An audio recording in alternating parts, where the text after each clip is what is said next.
All right, so we're back. Last you saw me, I was digging out with the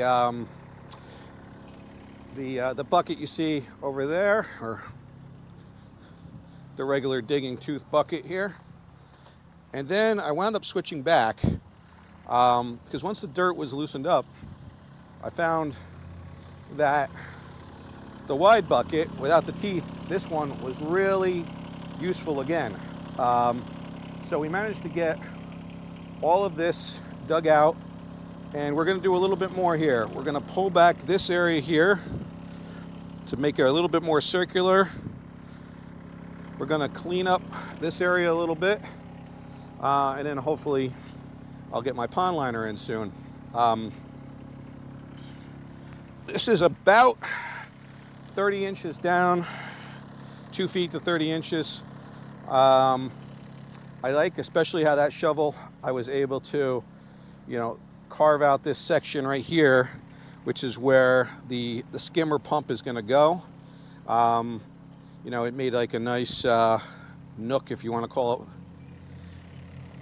for that area. And the other thing we're going to do here is, I'm just curious, I want to verify that the hour meter is accurate. Right now, you can see it saying a 12.4. By the way, this cycles through everything except for the fuel and the temperature. So we're going to cycle through it. We're going to hit a, I'm sorry, I had this all set. We're going to set up a 1 hour timer, which is verify it is still at 12.4, and let's start the clock. All right, so while that's going, we're going to jump back up on here and do some more digging. Let's try to find a great spot for you so you can see. It just didn't feel like I had 12.4 hours, but you know what? I've been using it, so it's definitely possible.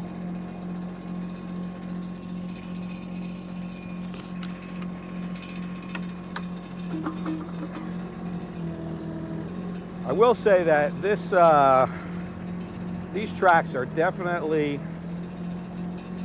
really peculiar, or I should say susceptible to rocks getting in there and throwing them. So I'm super careful at this point because we'll do another video, I think a little bit more detail on how to adjust it, but this has not been what I would call challenging rocky terrain by any stretch of the imagination, yet I managed to get those tracks off at least 3 times, and not looking to waste time with that today. Let's see how useful this thumb is here in a minute. So I get this down right like this. Now that's a good size rock, boulder, whatever you want to call it.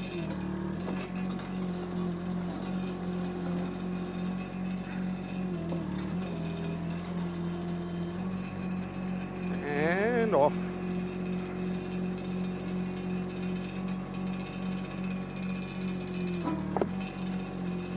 Super, super handy.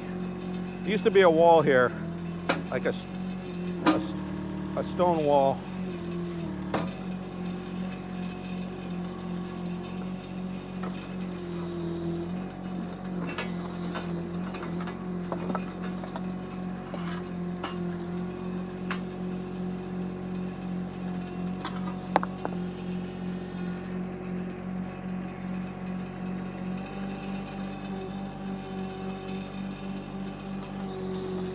I'm going to slope this a little bit away, kind of create a case there's any runoff from up there, I want to make sure it's not traveling into the pond.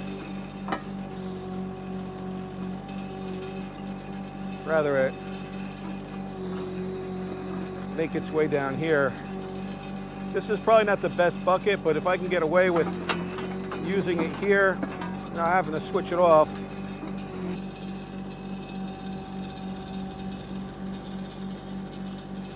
I know there's been a lot of discussion on the groups that I've been on about the merits of a diesel engine in a small machine like this, and you know, the gas, how the gas machines are capable, are more than capable. And right, probably power-wise they are, but you know, noise-wise, and I guess I shouldn't be talking about noise when I'm dealing with a rattling bar, rattling ROPS, although it doesn't bother me all that much. But, you know, from the standpoint of just, I mean, nobody's going to argue that their Ratto engine is more superior engine to this Kubota. I mean,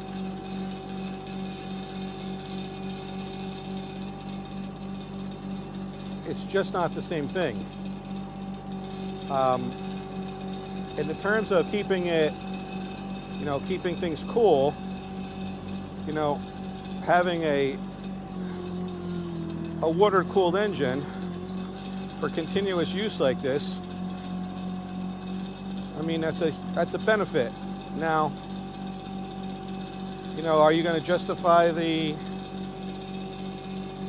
cost? Some people have said that they'll just buy another Predator out of Harbor Freight, you know, for the cost of having to get the diesel. But I don't know, for my money, I'd spend more. You know, no carburetor issues.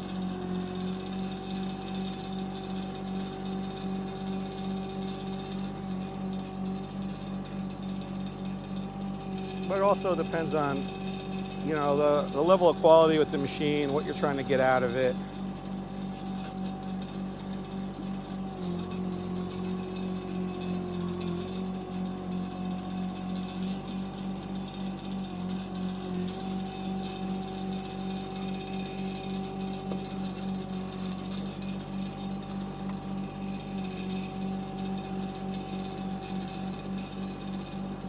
You could see it. Why I like this bucket for once everything is nice and loose. Look how nicely it pulls everything up.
one more spot I want to hit.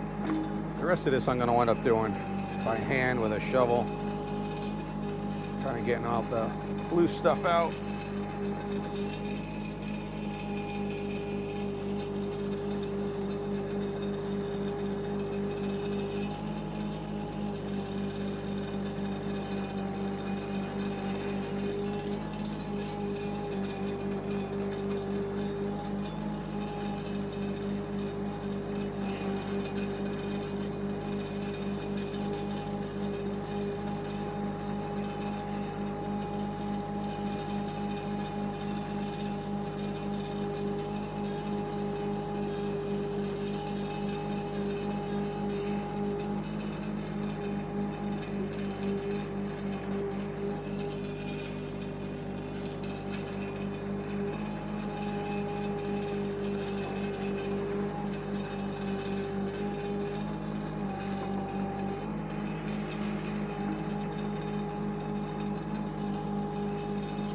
A little more smooth.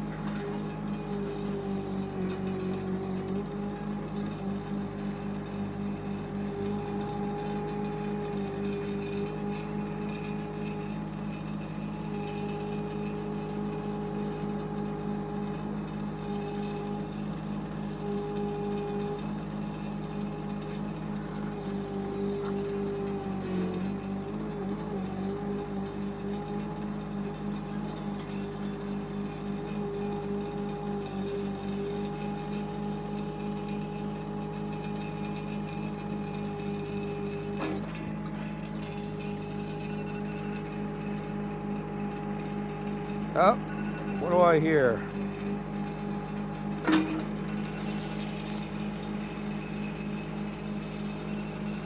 All right, so the timer's come off. And let's just see where we are. Yep, 13.4. So it's working great. All right, so I got 13 hours on this already. 13 hours on it. A good size pond hole dug with it. A smaller one up there. It's a little bit here and there. Came, I guess, with about an hour and a half on it or so. And so far, so good. Like I said, threw the tracks a couple of times. Tightened that up. But knock on wood, everything else has been good. I think 13 hours in, I got a pretty good assessment of it, but we're going to keep going. There's going to be other projects to do. There's also going to be attachments to try. And we're going to just keep going and going and pushing and seeing what this is capable of doing, and see where it stacks up against some of the other import units and some of the name brands. So, all right, that's it. Arl from Arl House. Take care for now.